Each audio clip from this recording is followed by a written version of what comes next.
Right everyone, welcome back to my channel. Today we are starting the main build of the front garden retaining wall. So last episode I went through this section here, going through, and today I'm just going to target building up the block work of the two pillars, getting it ready so we can then clad it with all the brickwork going through. So obviously if you didn't catch last episode, again it's just a single skin brick wall going all the way up, I think 1.8 off this ground here, and then it is stonework all the way in front. So plenty of big bulky ties through to knit this in as one strong unit. So yeah, rounded up all the blocks we got on site, so I'm just going to start building this. Fingers crossed our delivery comes with more blocks. It's whether or not how busy our tipper was this morning. So yeah, got a nice creamy gauge of muck on, using a 5 1-on-1 of lime, because these blocks have got to be spot on with a gauge, because obviously face brickwork in the front and these ties, there ain't lots of give in them. So yeah, key to success, making sure your muck's right. So yeah, let's get laying.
Right everybody, that is the first pillar up and done to the height we need it to be.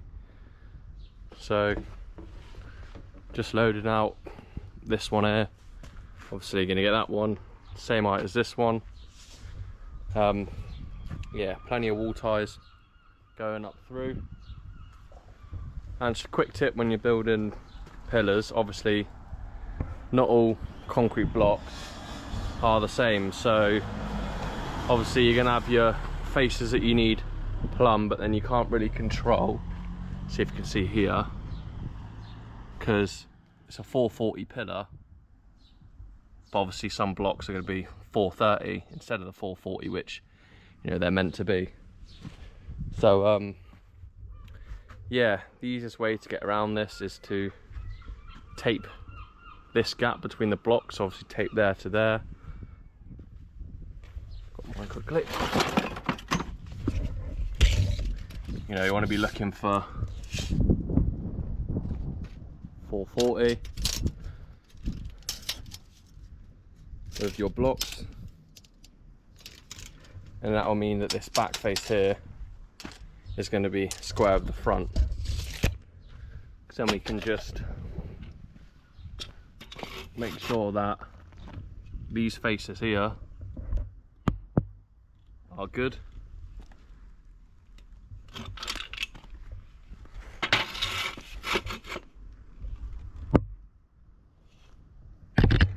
And then obviously measure everything back from our plumb faces, because that block, if this face here is plumb, then we can measure that measurement, and if this face here is plumb, then we can measure this measurement as well. So yeah, just a quick little tip on how to build pillars, because you're never going to get them perfectly unless you get graded blocks where you can plumb every face.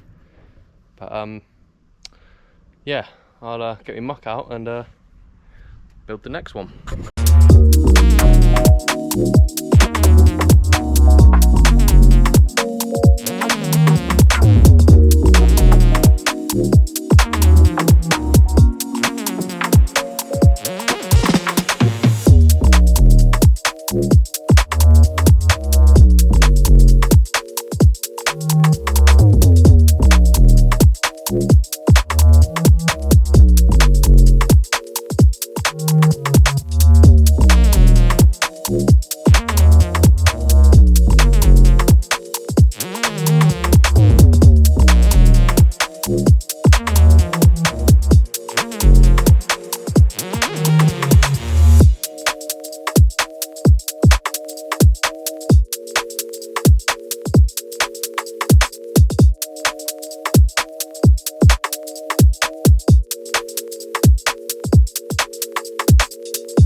obviously yesterday we built up these 2 pillars, and this morning just chucked out 1,000 odd bricks to get this wall up, and my dad has kindly built this section while I've obviously been loading out.